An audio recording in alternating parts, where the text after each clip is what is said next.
Okay, so it looks like the number of people who are joining us has settled.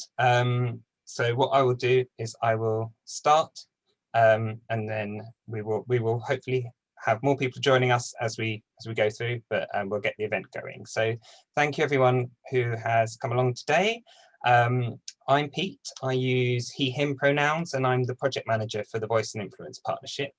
I work for the Care Forum and we lead the project, and also through Rachel's work, we deliver the project's BME work. The other organisations in the Voice and Influence Partnership are our brilliant delivery partners, the Amadown Centre, who lead our multi-faith work, Bristol Older People's Forum, who, as the name suggests, leads our work for older people, Off the Record, known as OTR, who deliver our LGBTQ+ work, and Wessel, who are our lead for disability. We also have some amazing advisory partners who are part of the project, and that's Centre for Deaf and Hard of Hearing People, SARI and VOSCA. And we came together as a partnership to help make sure that individuals, groups and communities whose voices aren't always heard or listened to are part of the democratic processes and part of shaping Bristol's future. So a few quick practical things from me about today's event, and then I will hand over to Rachel so we can start. As you've probably noticed, today's event is BSL, British Sign Language interpreted. To make sure that we can have the sign interpreters who are with us today, Nikki and Jackie, on screen so that they're visible, we've had to set it up so that we are using what Zoom call gallery view. So that means as attendees, audience members, you'll see all of us on screen at the same time. Some of us will turn our cameras off and disappear, but it's been set up this way to make sure that our interpreters are accessible for everyone who needs them. The event is being recorded. You should have had a little note when you join the event just to say that that's happening and that you're okay with that. This is so that we can share the recording of the event afterwards, so that people who couldn't make it today can catch up, and that we can have the discussion more widely as we go forward. As an audience member, you'll notice that the chat function has been turned off. That's just to help us manage the event as we go through it today. But we have turned on the Q&A function. If you're on a computer like me, you'll see a little option, a button down at the bottom that says Q&A. As audience members, you can open that and then you can use that to ask any questions for the question and answer session at the end. If you would like to ask a question, I can turn on your sort of ability to speak and you can ask it in person when we get to the end and that part. But your voice will then be on the recording. So if you didn't want to do that, I can ask the question on your behalf. Just let me know when you pose it. You are also able to comment on each other's questions. And all we ask is that people are respectful and that they're appropriate, you're appropriate in your responses and language, as I'm sure everyone will be, remembering this is a public event. And we do reserve the right to moderate or just manage any responses as we go through if needed. That's all of the practical things from me. And thank you for joining us. I'll hand over now to Rachel. Thank you, Pete. Thank you, Pete, for looking after the technical issues. Otherwise, we'd be in a bit of a pickle. And thank you to everybody that's joined us today, especially our guest speakers, Donnell and Elise. Thank you so much. Really appreciate you coming. Hopefully you've read their bios, and so you know a little bit about them. And Nikki and Jackie, who've been introduced. So Nikki's going to start with the sign language interpretation today. So this event is Black Lives Matter, Reforming the Norm. That's a title we came up with. So hard to come up with a title, thinking what should we do, what can we call it? But essentially this is a conversation, a discussion about the impact of Black Lives Matter on Black people specifically, obviously it affects the whole world. It's affected more people than who initially thought that it would even impact on their lives. It's affected families, organizations, individuals in a kind of really deep way. And I think it's really good that some of these conversations have started, mostly positive, but obviously there's always something negative. But it's good that people are talking about it. So I'd like to start the questions rolling. And essentially, I would ask personally. So, Elise, I'll go to you first. What's been the impact of the Black Lives Matter events on you personally? I'd say for me personally, probably the biggest effect it had on me was my own mental health. Just I think the whole Black Lives Matter movement, it happened with such intensity in such a very short period of time, and it all came kind of at once. And I guess to me, when I was on my social media, just being constantly fed with different stories around the world, seeing different videos, obviously for me, it was important to be aware of that. But at the same time, internally, it was very, very upsetting. And I got to a point where I had to get off my social media, and I couldn't keep filling myself with all of that's going on with people from my race. It was it just hurt on a different level. So for me, that I really had to take a break from that, because it was deeply upsetting, especially the way that people were reacting around me. It was very eye-opening, and I did lose a couple friends in the process, because 2020 really was the year of seeing clearly, and my eyes were open to a lot of things which I wasn't really aware of before that. So that was definitely the biggest impacts that it had on me. Okay. Emotionally, yeah. Yeah, okay, I'm not surprised, because there was a lot of kind of toxic comments that I did see as well. What about you, Donnell? How has it affected you personally? Yes, I had a very similar experience. I remember feeling very overwhelmed, and from seeing things on social media, especially with the George Floyd incident, feeling a lot of anger, frustration, and grief also. But I also felt a sort of burden to be vocal and speak up. I felt as though if I don't know, I felt like if I didn't speak up, then I wasn't a part of the movement, or I didn't care about the movement. So there was a lot of things to unpack there. And people definitely deal with trauma and world issues very differently. So I feel like conversations like this need to be facilitated in a way that allows people to be vulnerable, but also allows people who are not familiar to be educated on it. So that's what I thought my task was. So I'm a poet, I am a creative, a filmmaker. So it gave me an opportunity to really look within myself, and perhaps what can I do to help is basically what I'm trying to say. Brilliant, thank you. Elise, what's been your approach? I know you said you had to take a break. So how have you kind of managed and kind of moved on, apart from obviously coming to join us today? So pretty much I've been, obviously, even though as a Black person, I'm very aware of a lot of what's going on, but I think just trying to continue to educate myself further, just like a lot of the allies of the Black Lives Matter movement have been doing as well.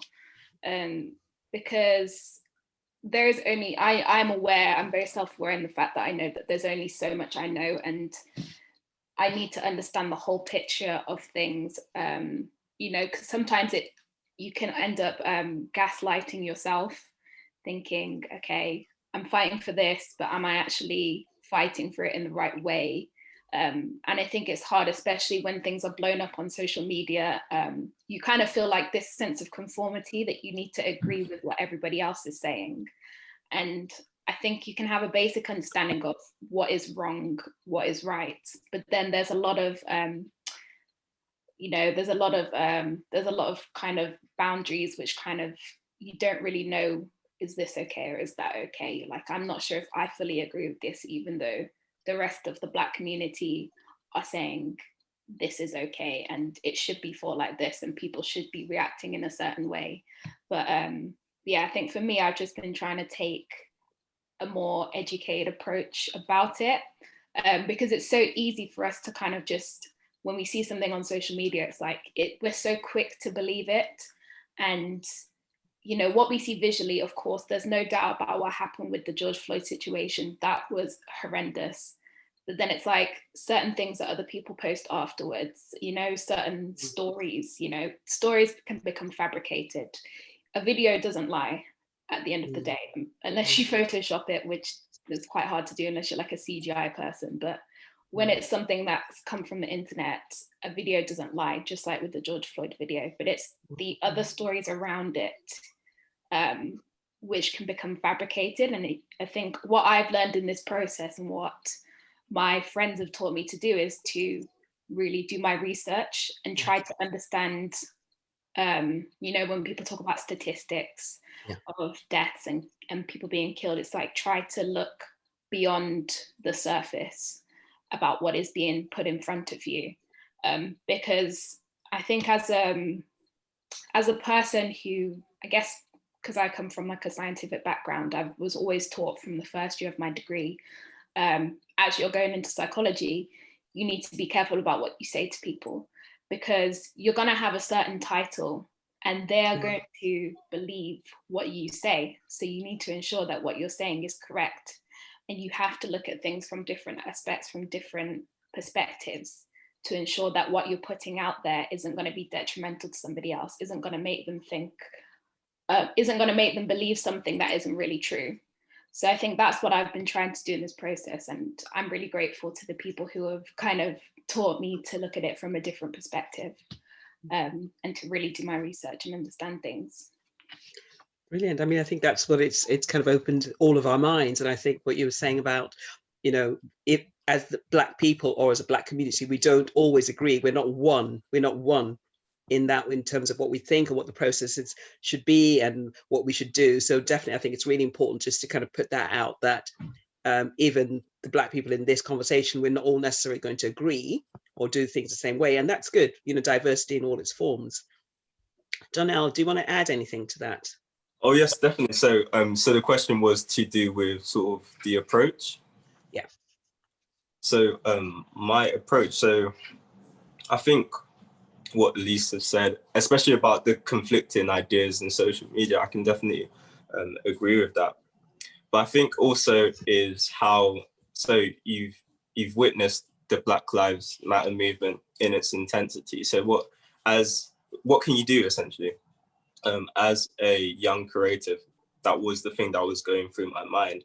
And I like to write about positivity. As a creative, what I like to do is create and build. And I guess the most realistic example I can give you is, I don't know how long ago it was, but a few months ago, you might have seen it on the news, was when they were pulling down Coulson statue in Bristol. And I recently moved to London. And prior to that, I created this piece, a poem about sort of the Black Lives Matter movement and sort of, you know, empowering young Black creators, but also providing a sense of community. So that's what my poem was about. And someone actually read my poem. Oh, sorry, 1 minute. Life goes on. It's okay. Yes, I just had a disturbance as well. Somebody just walked into my room. Carry on. Working from home and that. So yes, someone did read my poem at one of the Black Lives Matter movement rallies, and I felt that was so powerful that I was able to, you know, take my time and write this piece, and I saw it come to life in that environment. And that's something I always will strive to do, is bring positivity to any situation. And as a performer, as a poet, as a creator, that's something that I'm always going to strive to do. That's always going to be my approach when things aren't going well in the world. That's how I deal with world issues, by collaborating and creating. Thank you, Donnell. Donnell's going to share his poem later before the Q&A, so you'll get to hear it live. Okay, so the other question that we've got here is, I think, Elise, you mentioned that you've lost a few friends along the way. I've had some deep weird conversations with different groups of friends that have actually illustrated how differently we think. And I've been quite shocked by some of the comments that I've heard and come across. So the question is, what has there been any difference between how your Black friends and your white friends have responded to the Black Lives Matter events? Yeah, 100%. So generally speaking, my Black friends have all pretty much reacted in the same way. You know, everybody has been reposting things all over social media. Everybody has been responding pretty much the same. I do have one Black friend who didn't respond the way everybody else did, which I found really interesting. And we had a really great conversation about that.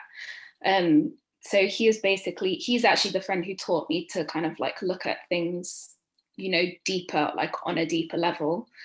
And so I kind of just thought, I was like, okay, I started to understand things from his perspective, but generally all of my Black friends have been posting. I've sensed that my white friends some of them have tried to kind of be supportive towards the movement and be allies and, you know, spread awareness of, you know, the different things going on. But I'd say that during this time, I was very like, what's the word? I was very like on the ball when I was kind of looking at, okay, how were my friends responding, particularly my white friends? And even though I never said anything outwardly to them, I saw how they were or were not responding. And so that kind of set like a realization in me. I was like, okay, you know, you have posted your Black square, but what have you done before that and after that, really? What conversations have you had with other people? What conversations? We haven't even had a conversation ourselves. I know that some of my white friends, which I'm really grateful for, they have spoken to me about it. They've asked me about it. And even situations that they've been in where they've said something and another white person said, oh, you can't say that, that's racist. And when they explained the situation to me, I was like, you weren't racist at all in that situation. And in the situation my friend was referring to, it's when she called somebody, she was trying to identify somebody and she said, oh, was it the Black lady over there? And the white woman said, you're not allowed to say, you can't say Black, that's racist, you're not allowed to say that. And it's like, the word Black is not offensive. It's not a bad word. It's not a rude word. It's not something that you're not discriminating at somebody. That's how we identify ourselves. And I would not expect anyone to identify me as anything else. I mean, I'm a female, I'm a girl, I'm a student, other different ways you can identify me, but identifying me as Black is not offensive in any sort of way. So different conversations that my friends have been very sensitive about when talking to me about it. And that is something I've really appreciated from some of my white friends. It's not been the case with all of my white friends. I did actually end up losing a friend over this situation. This was at the very beginning of the movement where I was trying to explain white privilege to somebody who, it was a friend who said, I support the Black Lives Matter movement, you know, it's really bad what's happening to Black people, but I don't believe in white privilege. And I'm sick of people telling me that I have white privilege when I don't, because I haven't grown up wealthy and I've been subject to the system. And I was like, white privilege and economic privilege are two different things. And it was me, when I was trying to explain that to him, it was like, it wasn't a conversation, and he was just so built up and he had so much anger from all these Black people who were wealthy telling him that he has white privilege. And think I kind of turned into his punching bag, basically. And so therefore it wasn't a conversation at that point. He was still quite angry about people telling him he had white privilege. So me trying to explain to him what white privilege was and what the privilege he had was just not getting through to him, because the word privilege, he was associating that with, you know, like every single type of privilege instead of specifically just white privilege. My sister's opening the fridge door right now, trying to get food out. Sneaking in there. Don't eat my hummus. Right, you can take your baby bells now, shut the door.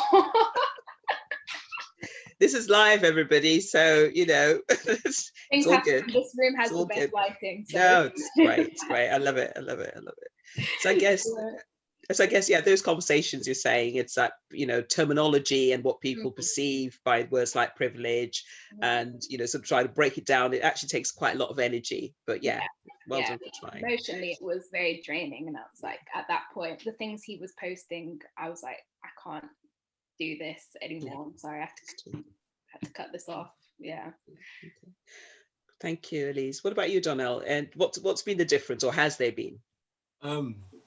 I wouldn't say I have a particular story, but people I follow on social media, or people I call my friends, tend to be quite open-minded.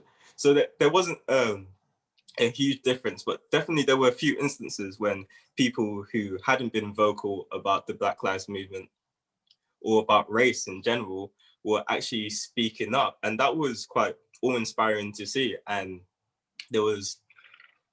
I felt that there was a sense of community that was starting. But also, there's also this fear that it's a trend, and it's just a moment rather than something that could be built on.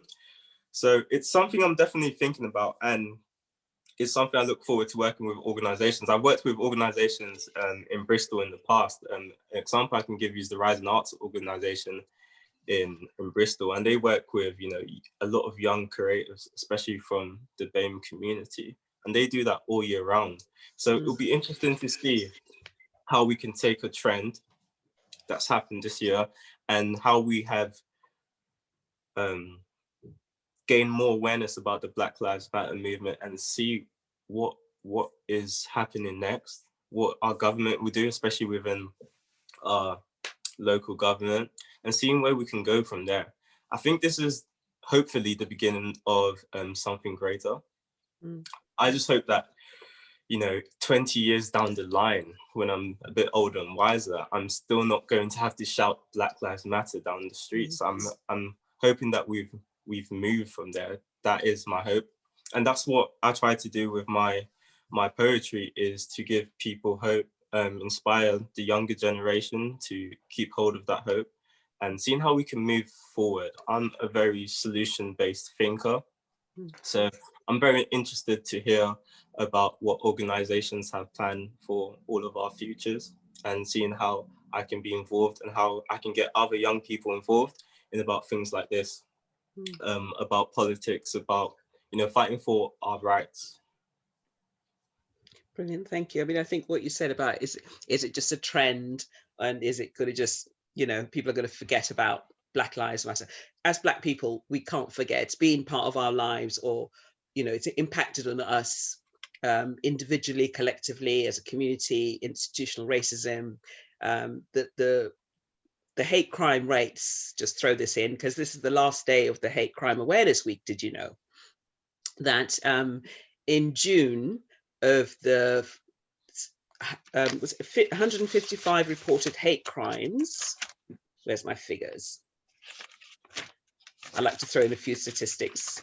Over 43% were racially motivated, so over half, and the rates have increased in between this year, like by 40% compared to last year. These are Avon and Somerset figures, and it's reflective of what happened in the referendum. When the referendum was voted on, again, there was an increase in terms of hate crime.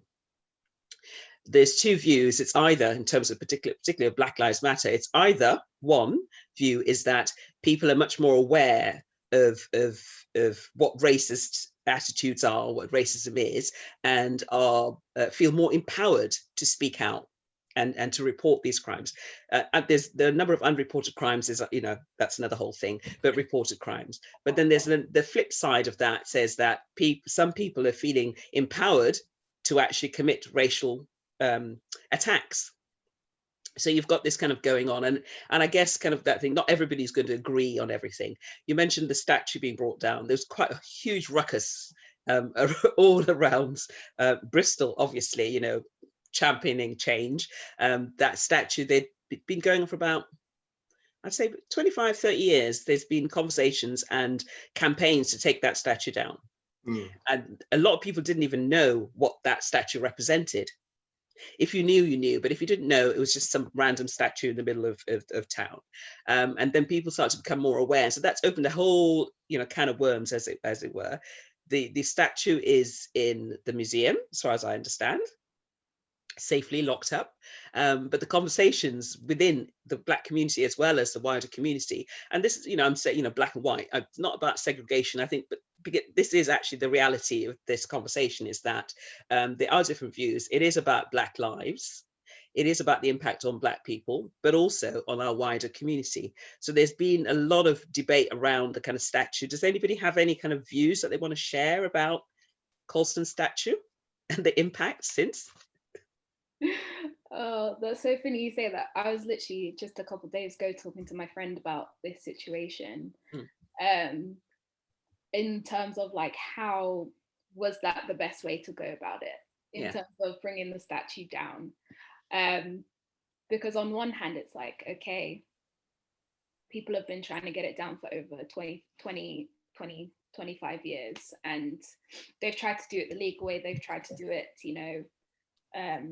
by informing people, by, even getting signatures. And even when they did have enough signatures, still nobody was really taking notice of it. No one was taking it seriously. But on the other hand, it was a criminal act that was committed. And I've heard a few stories around it saying that apparently the police knew about it, maybe, because I was there at the protest, and there were a few police officers around, and they didn't intervene, obviously, when that was taken down. And then there's another side of the story where it was that there were actually no Black people who took it down. There were allies who had actually taken the statue down as well. So I guess on one hand, it's like, if it was a Black person taking that down, would it have been a different story? These are white allies using their white privilege to help us do something so like monumental, even rolling it all the way into the river. I can't not think about that video and not laugh because of just the whole escalation of how it happened. So I don't know, it's a hard one for me to really comprehend, because personally, that statue, it's like, I understand everything Colston did to build up the city, but that city was, the way he built up the city was based on the money he got from slave trading. So people always know about, Colston did this to build up Bristol, but they don't really pay attention to the fact that that money was formed out of enslaving Black people in this country. So it's a difficult debate. I'm still not fully 100% on where I stand on it, but I'm not opposed to the fact that the statue is down, let's just say.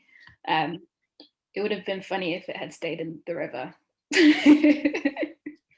Yes, it was definitely a moment. A friend was actually there for the protest, and she filmed it and pinged it on our WhatsApp. And I was just stood with my mouth open, just watching it. It's just so surreal. Donnell. Yeah, I have a few things to say about Colston statue. So I lived in Bristol for a few years, and I remember walking past that statue on many occasions. I remember when I first went to Bristol, I think that's one of the first landmarks I saw, and I didn't know who Colston was. So, I did my research about Colston statue, and lo and behold, I found, all this information which wasn't being, shared that much or talked about at the time. So this was about 3 years ago, about Colston being a slave trader. And I was just so amazed. Why is a slave trader standing or being, celebrated in the middle of Bristol? So there's a few things to talk about there. As soon as I left Bristol 3 years afterwards, I leave Bristol, come back to London, and they take the statue down. So you can imagine how I felt about not being there. But I don't essentially agree with how the statue was taken down, but I am happy that the statue is down. I think it's a very cathartic ending to Mr. Corsten's story, being someone who made a lot of his wealth from trading slaves, and many of those slaves, drowned during the transatlantic slave trade. So for him to be put into a river is quite metaphorical, actually. And I think this is the beginning of an eye-opening and an opportunity for cities like Bristol to talk about their past in an open and vulnerable space, and allow people within the city and other cities to be educated about their past and how much of their history is entangled. It just shows how connected we are. And in a world that's trying to, separate us, it's important that we are educated and we actually learn about each other's cultures in this way. And, just learn about the past, and the past shouldn't be forgotten. And I'll be talking about that in my poem also. Brilliant, thank you, Donnell. I think that is one of the things that did, sort of erupt. Yes, it's around the kind of history of slavery and who has gained through the slave trade. And there was a program I watched, it was a series of programs, I think it was BBC, about the kind of hidden slave owners, slave traders. I was completely astounded. And the program kind of took us around London and other cities, highlighting all of these places and identifying all the people that had actually gained through this, through slavery, which I had no clue. And I think what Elise is saying, we start to educate ourselves. And some people say, well, slavery was such a long time ago, you should forget about it. But actually, we're still living that reality on all fronts as a community. And I think one of the things that the kind of fallout, as it were, great conversations, but the fallout is that it's the issues have split families, where there's been such a disagreement and understanding that families have split, but hopefully it's also brought people together and as a community, because we do need to live together and we do need to understand and actually listen to each other and listen to those voices, the smaller, quieter voices, the Black voices, the female voices, male voices as well. Everyone's got something to say, the young people, everyone's got something and an opinion. And I think it's about actually allowing those voices to come through. In terms of organizations, I think one of the things that we touched on is that there's been a lot of reaction, but also a lot of statements have been made about, well, sort of putting big banners at, Black Lives Matter, we support. Organizations are proclaiming that they want to look at their representation and their leadership and try to kind of, improve their workforce, be more representative of the communities that they serve. This conversation's been going for 20, 30 years. I know, I've been involved in it for a very long time. And it's a shame that it's more words than there is action. And I guess with the statute, people felt that, we've been writing, we've been campaigning, and yes, it's a criminal act, obviously, we know that, not disputing that, but the individuals, allies be they, felt that actually it's time for action. And it's almost words like the revolution has come, people need to kind of stand up, speak, but also do things, which leads me on. And anybody want to add anything before I go to the next question? Okay, so the next question I have, and hopefully the audience, you're all preparing loads of questions for us because we want to continue this conversation.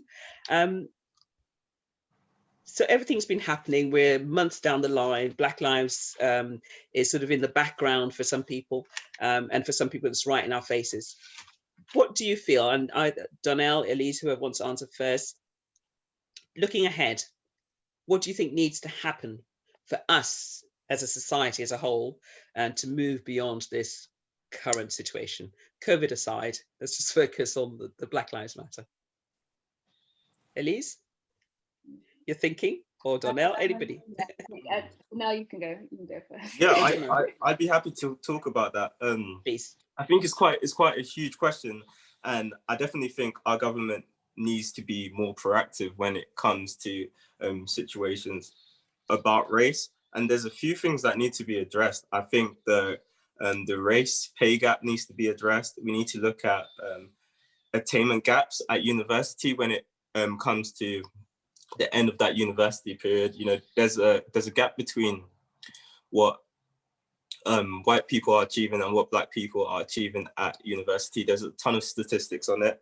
And I think also access to opportunities. I'm going to be quite biased here because I'm a creative, but when it comes to employment, I think we need to see more access to the arts. And I've had the privilege of working in the arts in a few areas and in a few, let's say, industries. So I've worked a bit in theatre, so exhibitions and museums. And what I've seen is that, you know,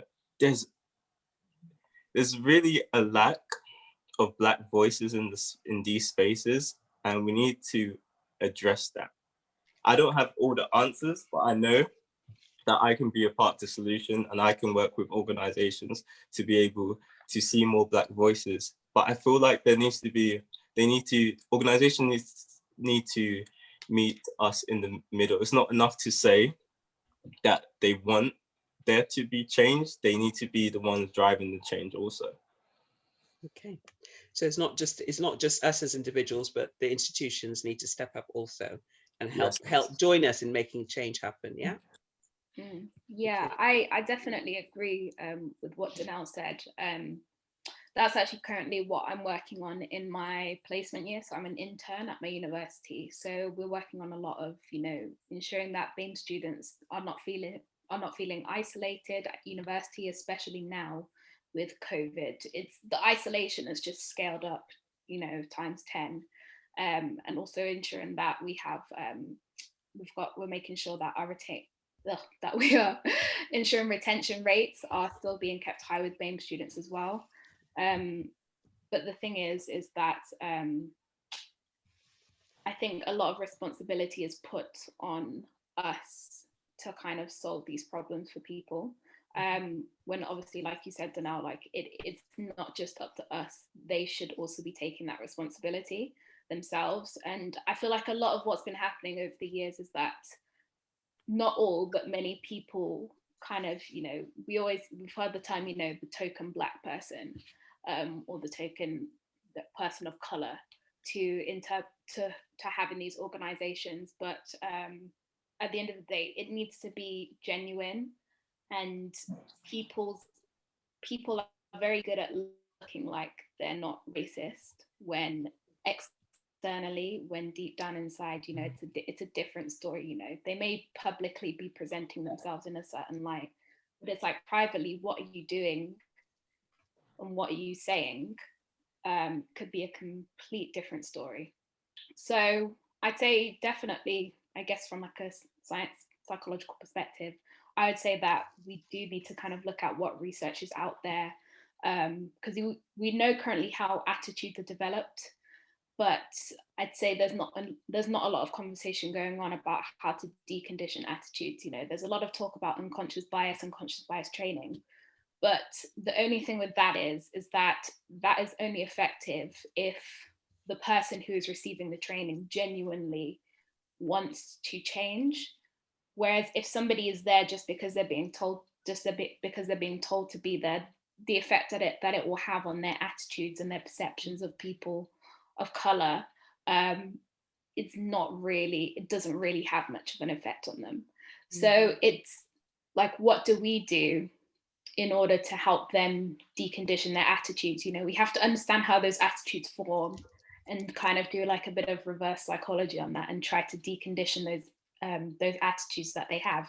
But I think there's more research that needs to be done in that area. And I think in terms of the whole how racism comes about anyway, we do know that it is a generational thing too, and that our generation, there are a lot less racists in our generation, I feel, than there are in previous generations.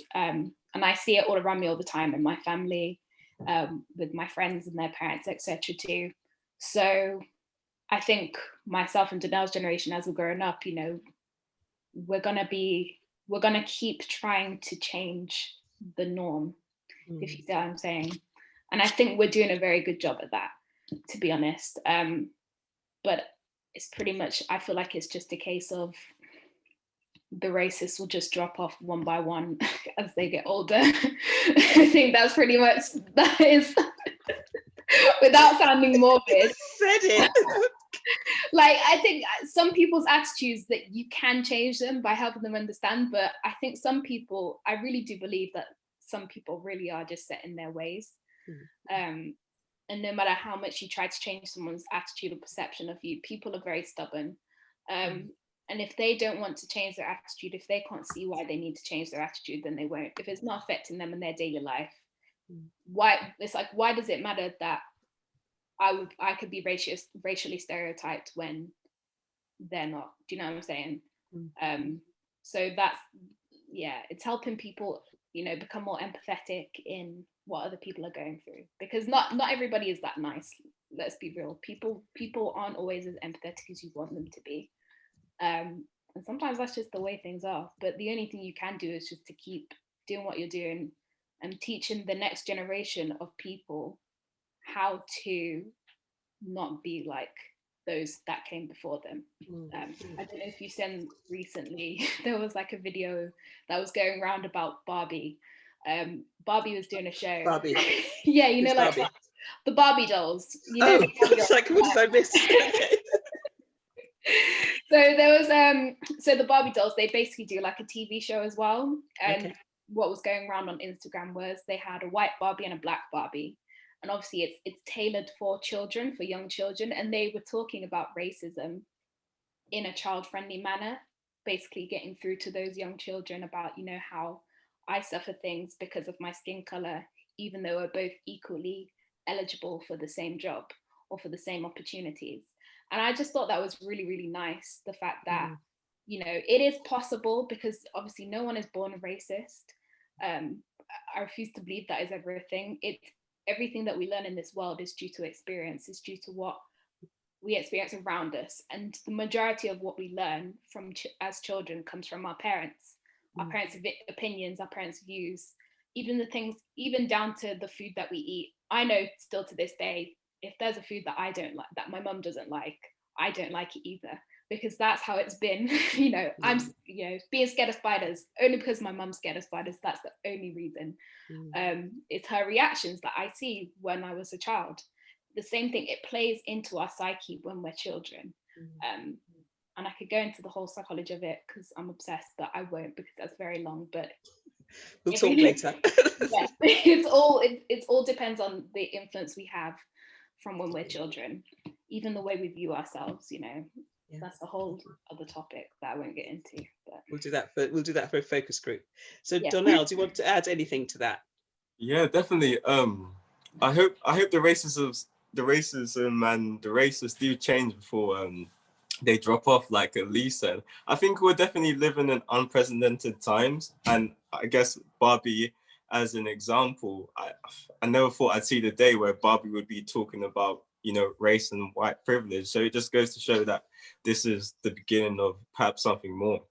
I suppose the only thing I would add to that is what we see, or what we've seen in the past, is that October is the month where we see institutions talking about race and sort of Black Lives Matter. But we need that throughout. If we're going to see real change and good positive change, that's going to take more than 1 month every year.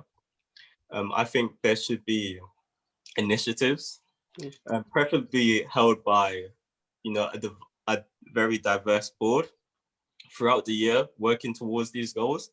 And I don't know, I guess I'd use the example is, if I was an institution, I would be the institution that, as the goal, you know, what would personally my 16-year-old self, who was, you know, very lost about his sort of identity and not having role models to look up to, providing that sort of environment that can empower young people to be able to create, to be able to go into a wide range of different industries, and, you know, feeling that they, despite everything they're being able to achieve.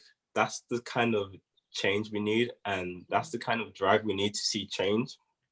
And it starts from, you know, a very young age, and that's a very pivotal area, because that's when you begin to build, you know, your sense of identity. So I think institutions really need to look at that. Look at, you know, the very important stages of our life. So, for example, perhaps from year 6 going into secondary school, or secondary school going into college, and college into university. These are areas that institutions need to look at and figure out how we can empower young people, you know, to be able to have conversations about race and sort of change the stigma behind talking about race.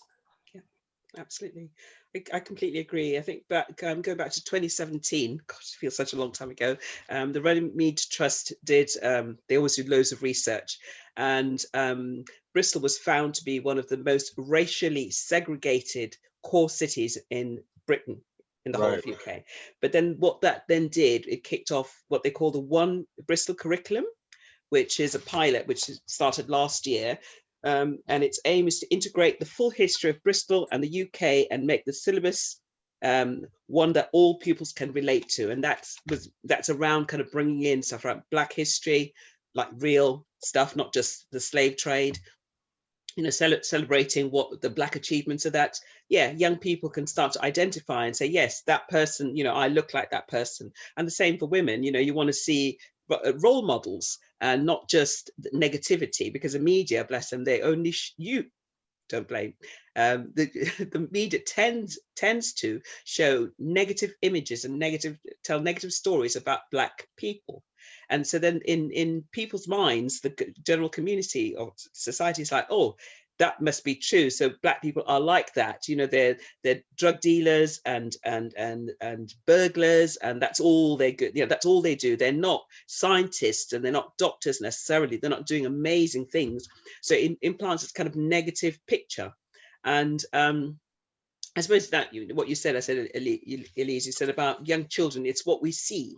We see and we believe, and we follow what our parents and what our elders tell us. But I'm all for challenging even the 80 or 90-year-old who is being blatantly racist or saying inappropriate words, whether it's about, you know, homophobia, sexist. And the way you challenge it for me is to ask them, well, how did you come to that conclusion? You know, try and unpick, rather than going into a massive fight and a big argument, because then, you know, people's backs go up. So it is actually about having those honest, open conversations to say, okay, so you think this, why? It's almost like you need to think of it like you're helping to educate them, even if you don't know the full answer yourself, by them thinking about why they've come to that conclusion. Hopefully they'll figure out that, oh, actually, yeah, I've got no grounds for actually being like this, you know, because we're talking about racism, being a racist. There's a lot of guilt as well, shock, disbelief around, you know, kind of what's happened to Black people. And I think that's one of the issues, that people will be scared to say the wrong thing, you know, say the term Black. There's nothing wrong with the term Black. There's certain terms that are racial slurs that you should never, ever use. But there's a lot of, fear within the community and amongst white people as well as Black people. They're fears for different reasons. Anybody want to add anything else before we're going to get Donnell to share his poem? But anybody want to add anything? And we've got apparently loads of conversations happening in the Q&A. Can't wait to see them. Anybody want to add anything to this? No, I think I'm good. Yeah, got everything out. Good. Donnell? Yeah, I'm happy to move on. Okay, so Donnell will recite. I don't know, do you say recite? Yeah, perform. Perform a piece for us, which some of you will have seen on YouTube, but it's always good to have a live rendition. Oh no, this is a brand new piece just for you guys. Brand new piece, even better. Oh wow, so pleased. Go for it. Okay, thank you for this opportunity to perform. Okay, so this is my piece, Calabash. Or you, not you, you're fine. You have the same feathers as me. I'm talking to that one. So where's he from? Zone 4, mate, South London. I suppose what his question was and obsession was why was this piece of art made with different clay? Of course, ignoring the fact that underneath this jar was made, this jar holds the same red paint. Why am I a foreigner in my own city? If my complexion was lighter, would I be deemed more pretty? How come all of my elders have witnessed these same scenes? They have read this before, each verse. If so, how come young people like me weren't prepared for the worst? I get flashbacks of the motherland. These third world streets are unpaved and perfect. Food from the market tasted than you would believe. You haven't lived until you've eaten off a great big leaf. Back to life, back to reality, I realize I'm being molded by society, and I get heated until the glass turns red. So will I crack under pressure or rise to the occasion like sugar bread? When did asking for the bare minimum become an extreme? Why does Martin's dream still feel like a dream, as though it's criminal? Black lives matter and you want to make it abstract, ethereal and political. No, it is what it is, and thus the question still needs to be known. Why can't people seem to see past the skin tone? As David Attenborough would say, this is one of life's many mysteries. And now I am left to be both teacher and student, because schools don't teach you about the empire, the Commonwealth and former colonies. No, just rule Britannia, forget non-white history and contribute to the pound sterling economy. You can't see color. So everything is black and white, monotone. My bowl is full of vivid shades. I cannot imagine it any other way. My identity, you see, can be poured into 3 containers. I'm a Christian, very spiritual, but if you want to get traditional, my ancestors were known to get down with the metaphysical, meditate. My role is to make sure that their history is not forgotten. Meditative states, sage, a modern day shaman, the overly pedantic, hopeless romantic, slow-mo poet with all my fears, the vulnerable general, I will not hide my tears. I'm a sun-kissed blackberry and oven-baked dark double chocolate cookie milkshake. Say what? Carpe diem. Seize the day, my friends. This is the cup I drink from, and you are welcome to it. You are the masters of your own fates. So lay down your own foundation for greatness. Rome was not built in a day. Only together do we pave the way. Thank you. Can we clap? Thank you very much. That was Calabash. Beautiful. Thank you so much. Thank you No for that. problem. Really powerful. Thank you. Thank you. So we've got some questions to Lovely. answer. So if I'm just going to open up the my tech skills are just like, oh. And please, once we start, the Q&A, we've still got half an hour, 35 minutes. We've booked this time, so please stay with us. We've Please got do. about 41 people on this call, which is lovely.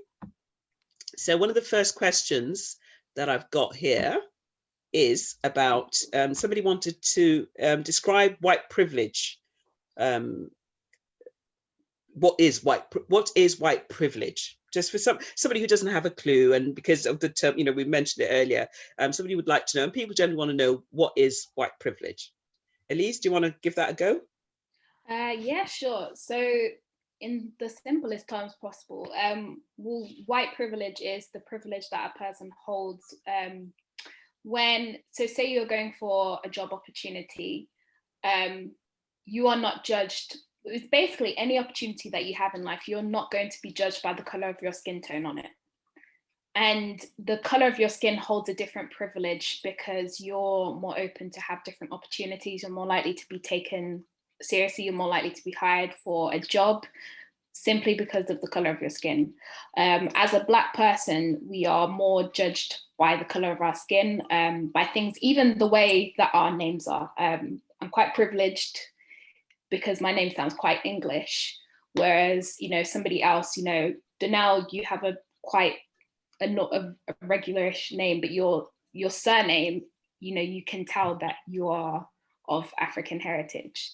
So it's those sort of prejudices that people experience before they've even had a chance to get to know you that inhibit people from progressing to certain stages within society. I hope that helps. Donnell, do you have a take on Yeah, that? I'm quite pleased with her definition. I think she covered it quite well. I guess what I would add to that is sort of being able to be in the norm and be a part of the status quo, and not knowing because of your race, not feeling othered because of your race, and being able to be in a myriad of different situations and race not even coming to mind. It wouldn't even be an afterthought. So being able to be comfortable, go to different areas and not having to worry too much about your race. I think that's white privilege in a nutshell. Just that comfort, whether you know it consciously or not, is being able to be in that space and not having to worry about being othered because of your race. Okay, perfect. I mean, that's, you know, this kind of, I think it's always like, if you kind of compare, so a friend has a white son and a black son, and during when the Black Lives Matter stuff erupted, they were having these conversations for the first time, and the sons were, you know, had never spoken about race, and the white son had never ever been stopped and searched, whereas it happened constantly to her black son. And they're of, you know, equal, live in the same area, same, so there was nothing other than their skin color. And as a young black man walking at night, you know, you're conscious, you know, whereas if you're a white guy or white, you're not thinking, oh, if you're doing something bad you will be stopped. But if you're not conscious of, you're not even aware, it's not an issue, it's not a filter. And I think that is, for me, that's what white privilege says, is that you don't have to think about your color the whole time when you're living in this country. You're just going about your business as normal.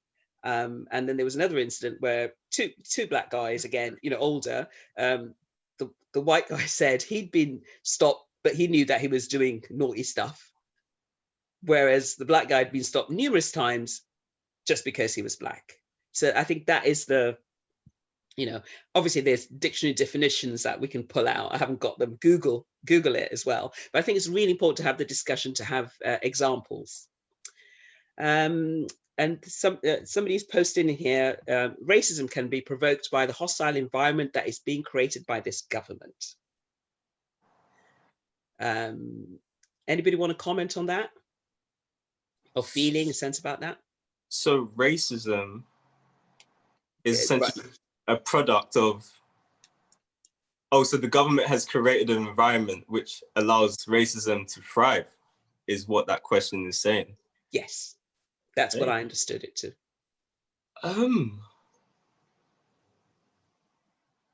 Okay, that's an interesting statement. I guess we have to look at where racism stems from. And as a black man living within Britain, I am very much aware of Britain's role in the transatlantic slave trade.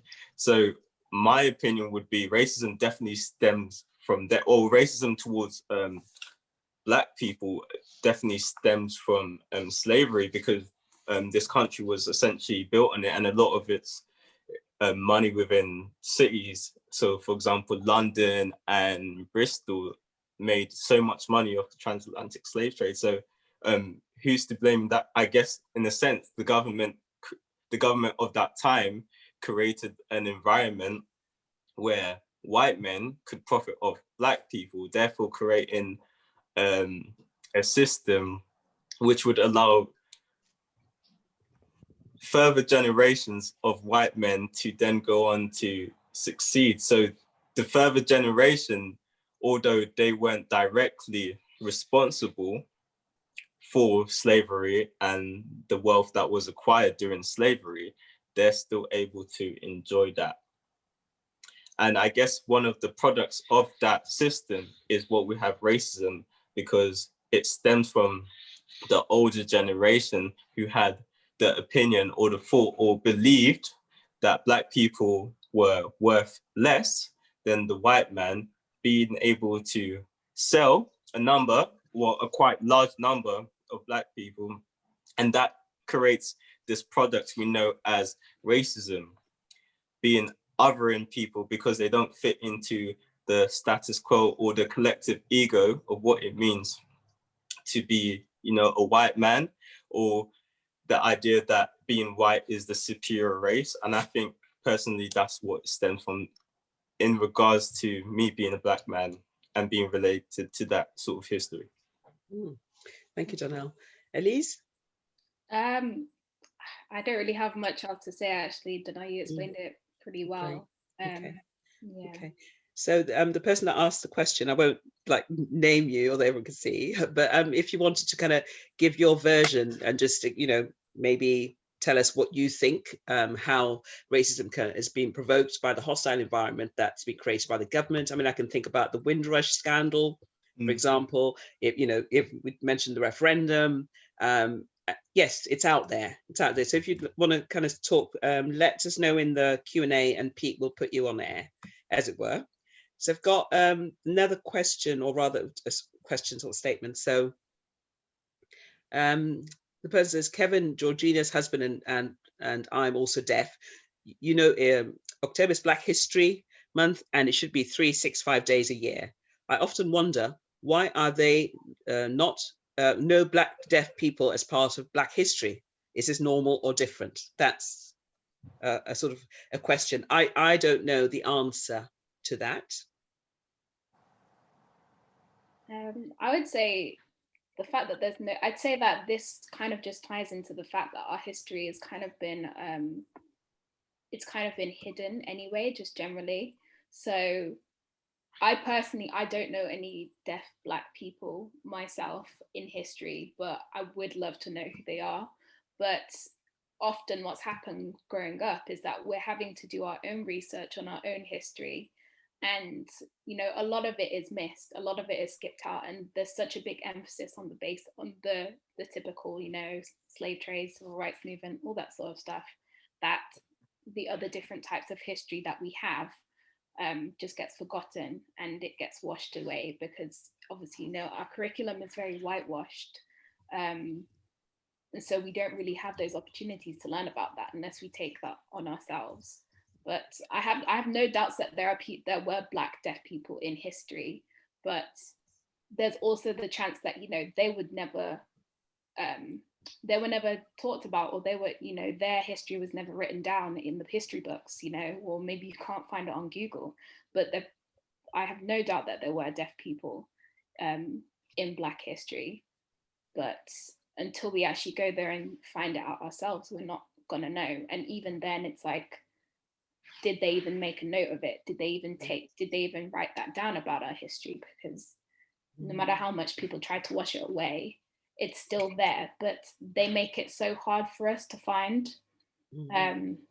so difficult for us to discover our past and our history, even back to, you know, being from Caribbean heritage. Like, you know, I don't know where my African roots are.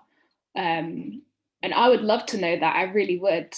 But sometimes it is a case of the fact that, you know, you kind of have to accept things as they are at the moment until there's another method of being able to discover that past and that history.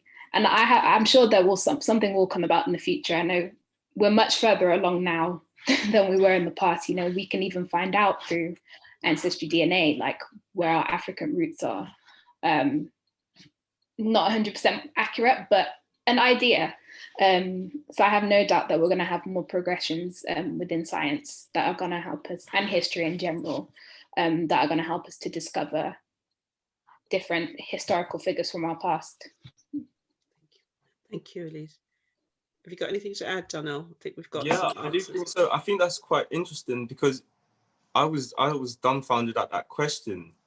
It's never really come to mind, and of course there must have been, you know, deaf people who did amazing things, but their work was never documented.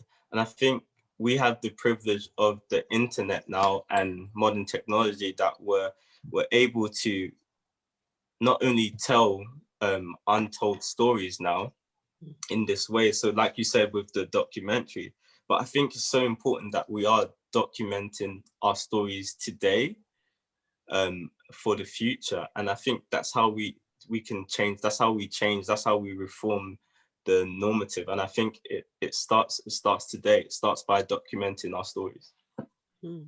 Thank you for that. Somebody's answered to, I guess, the question about the deaf Black people as part of Black history.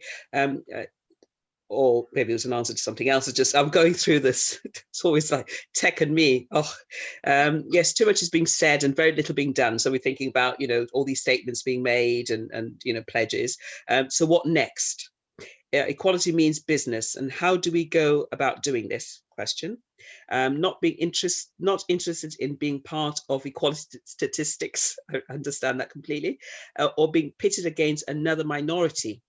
Okay, as I believe, diverse as a BAME group is, we are united by the discrimination experiences each one of us faces every day. I think that's more of a kind of a statement and a general kind of, but I haven't got that right. Somebody correct me. So I'm just going to try and move down this.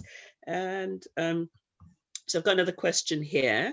I can put it to all of us. It's, how do you personally contain control channel your anger or not when you're in the presence of somebody who says something ignorant unthinking offensive?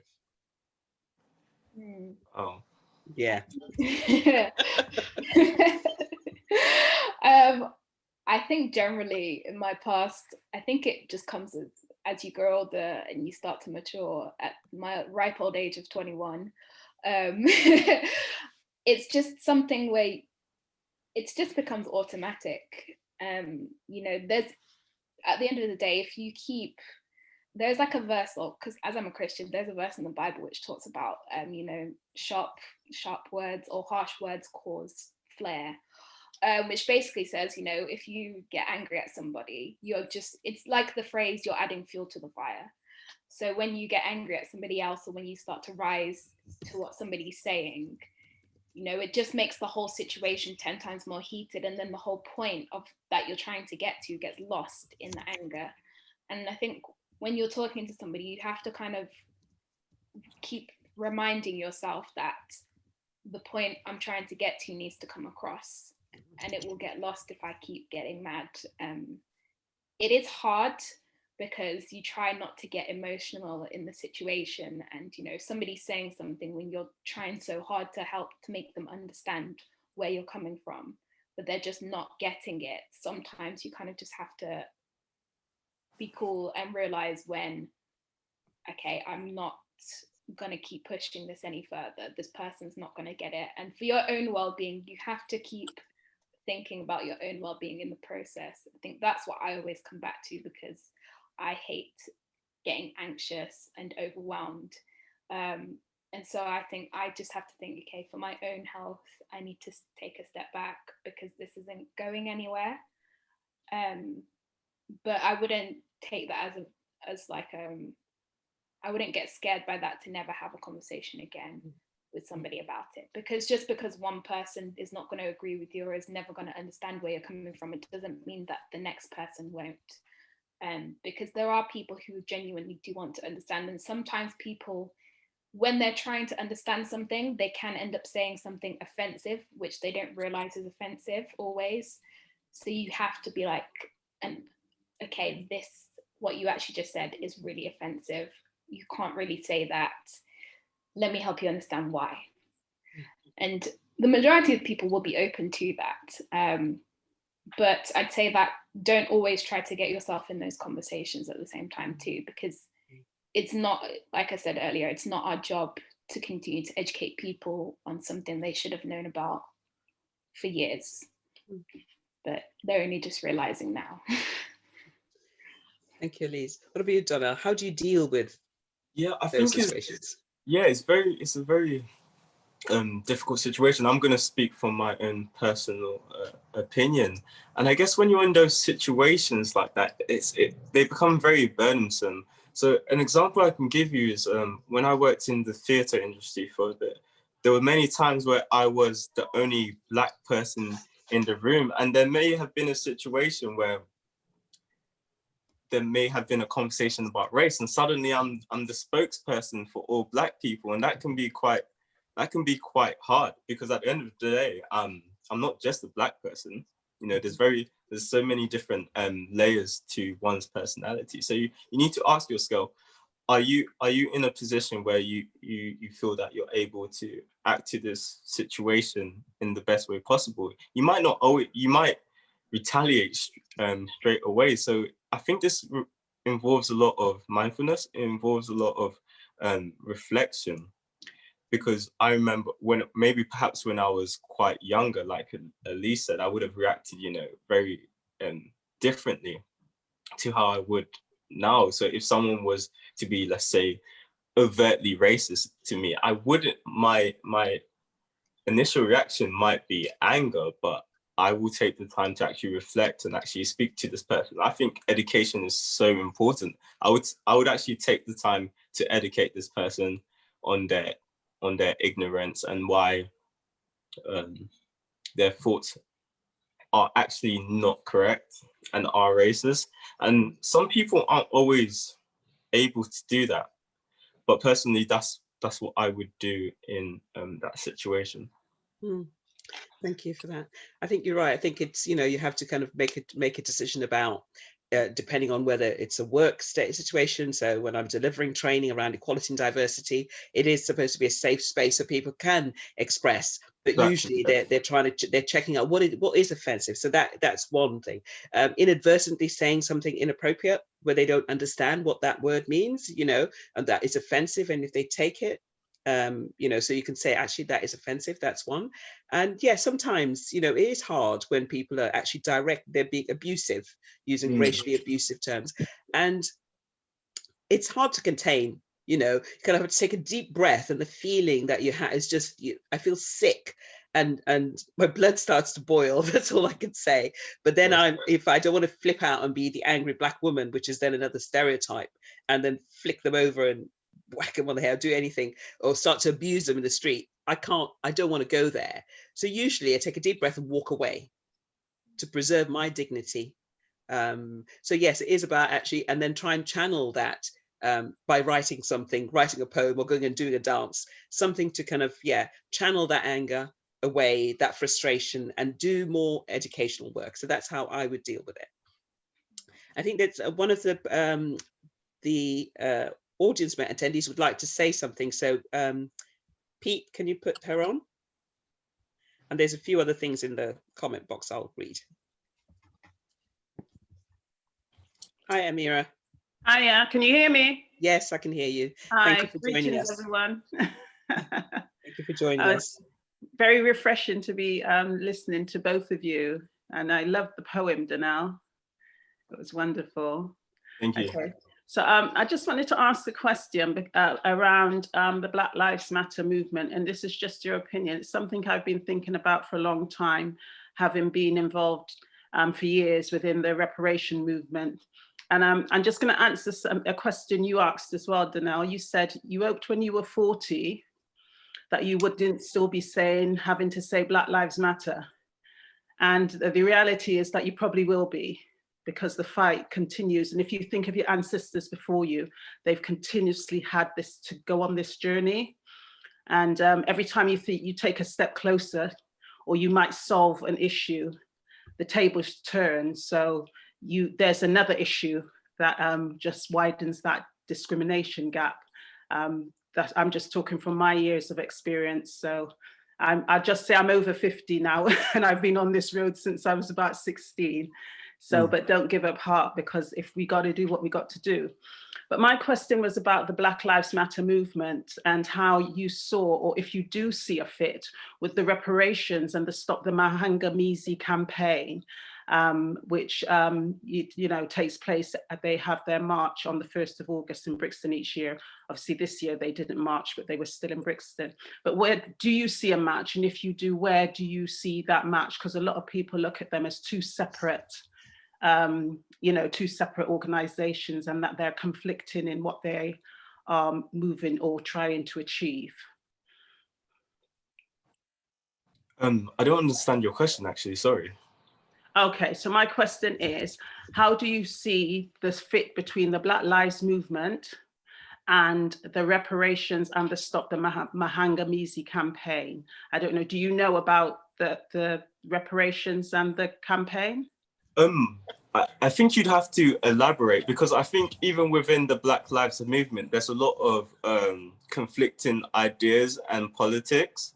So I actually don't see the Black Lives Matter unit as one whole, but they do have a shared goal. But obviously you're going to have, you know, conflicting egos, conflicting points of views.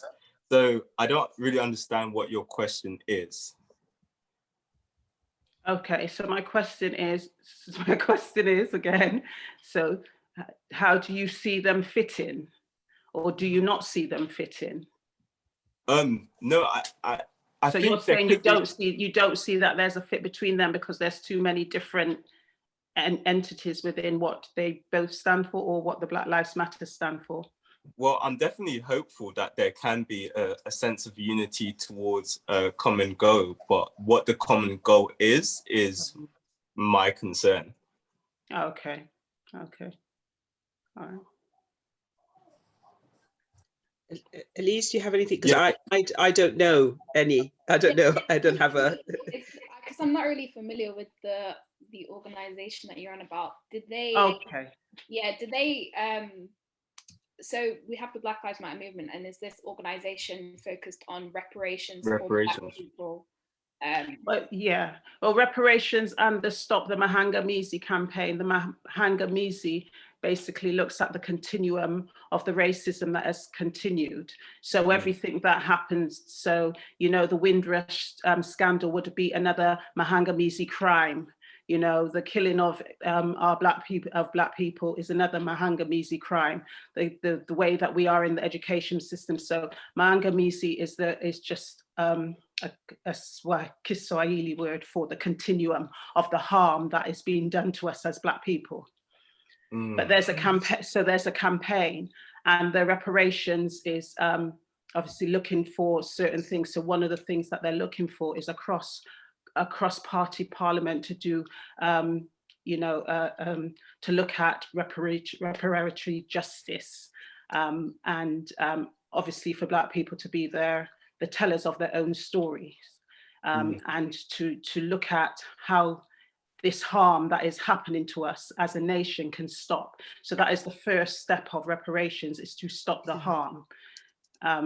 So with the Black Lives Matter movement, obviously there, you know, it's was triggered off with the killing of George Floyd, which is a harm to another Black brother, and so I was just wondering if you've seen a fit with it, with the reparations. But if you obviously if you don't know much about it, it's a bit difficult to answer. I was assuming that you I don't know why. So, you know, and that's another teaching, I guess, that we have to live with. That actually, maybe because I've been involved in it for years, I kind of assume, well, everybody knows about it, but you know.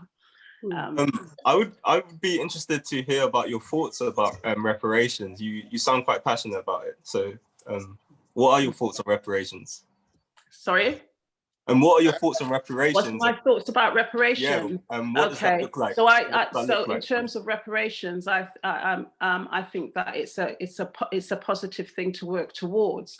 I agree with that. There are 5 pillars of reparations, and like I said, the first one is to stop the harm, and that would give us space to then heal, you know, as a nation. And without doing those first 2 steps, which is to stop the harm and then to allow for a time of healing, then there's not going to be anywhere else for us to go. So I think there are things that need to happen on different levels. Reparations also gets mixed up quite easily with repatriation, which obviously is part of reparations, but it's like about the 5th pillar, if that's what you want. Do you know what I mean? But I think that home is home to wherever you make your own, and that you have a right to live there and live there freely and equally.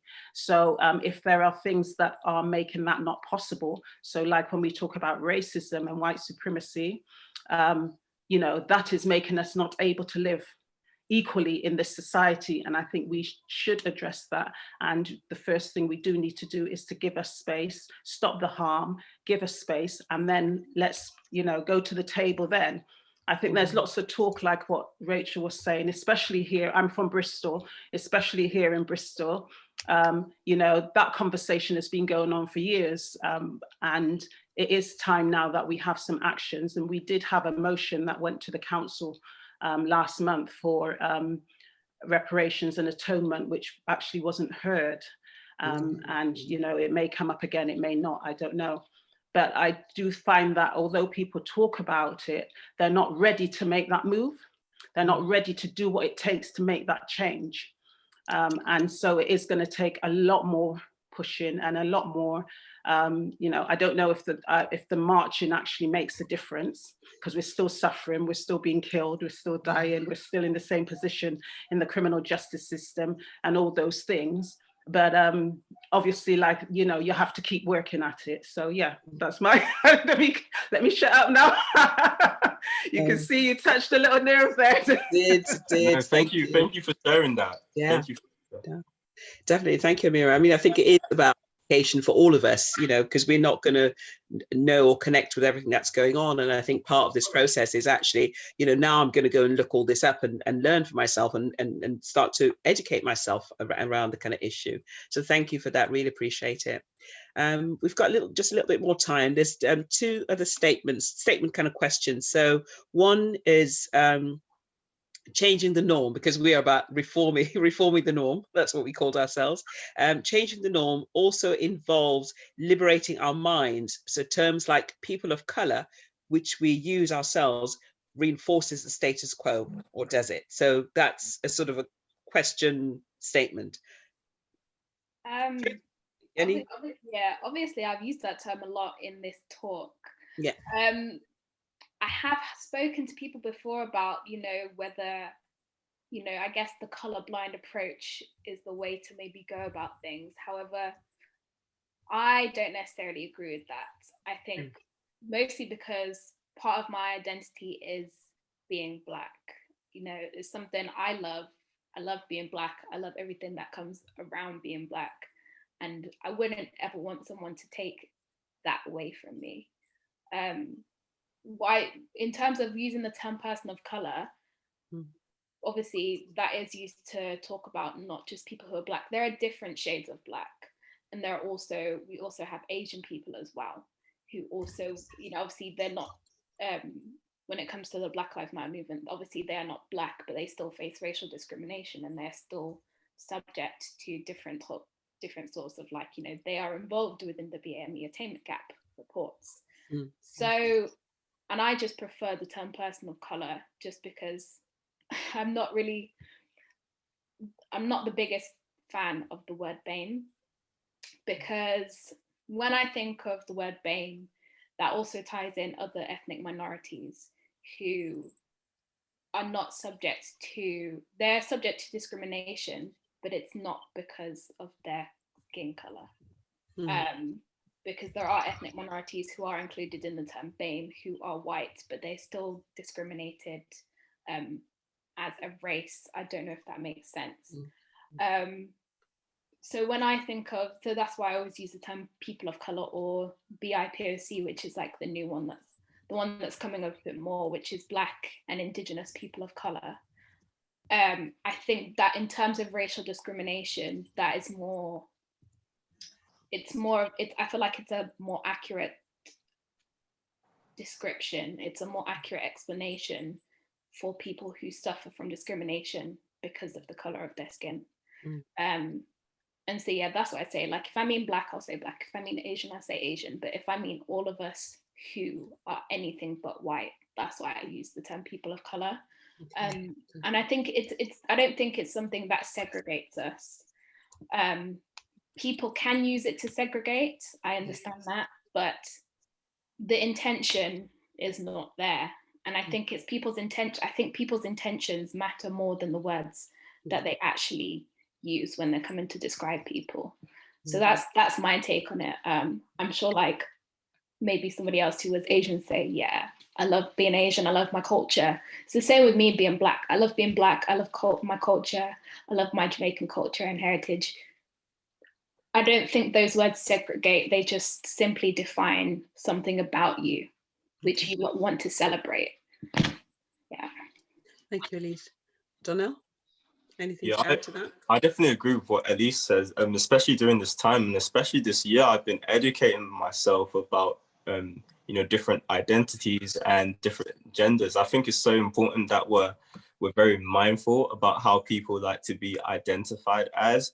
And I think it is about time we do look at the words we use. And I can understand why someone might be offended by the word person of color, or I don't know, being called Black. So there's a lot of things to look at there. I personally have no problem with being called a person of color, but I do understand how someone can be, and it's important that we're mindful and we keep that into mind during our interactions with people.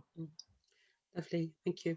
Got a few more minutes and there's a few more questions as well. So one is, I'm a white CIS guy, gay guy. Cis.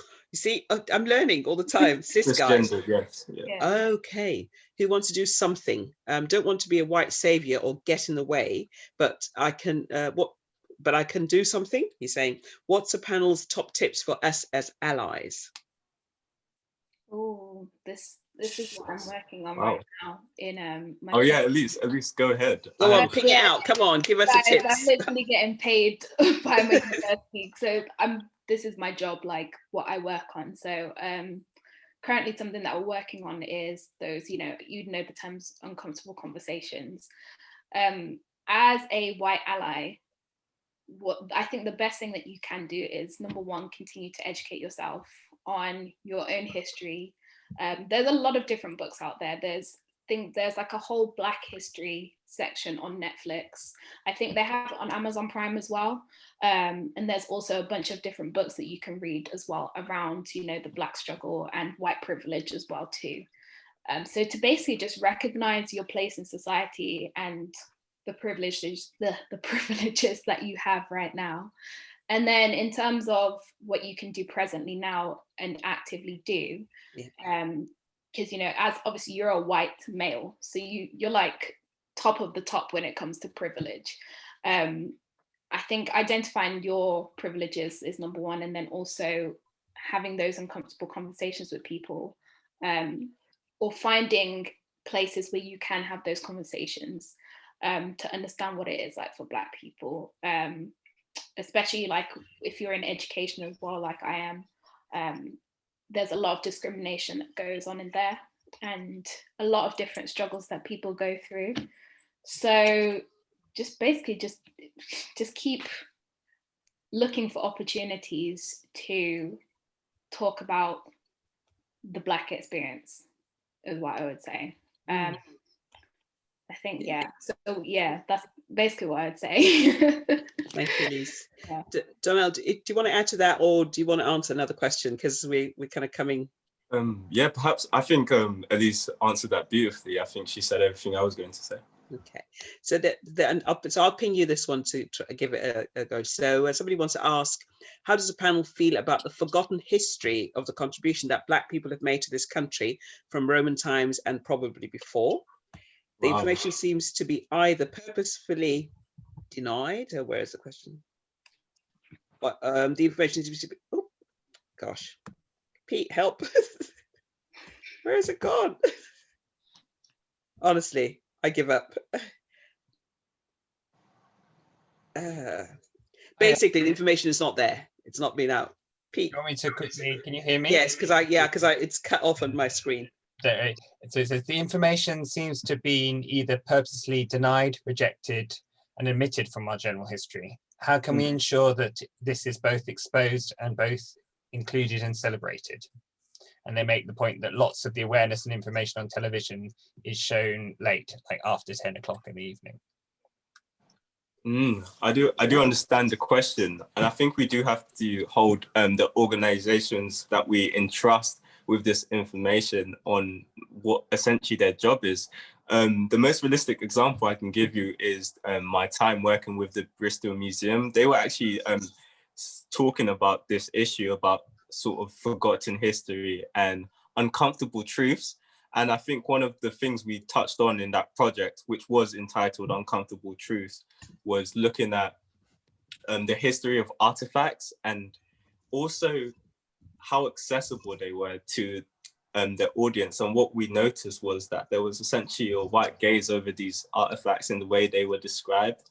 And what the museum also found is that they weren't actually getting to the crux of the issue. And the issue is being able to understand the history from a wider perspective.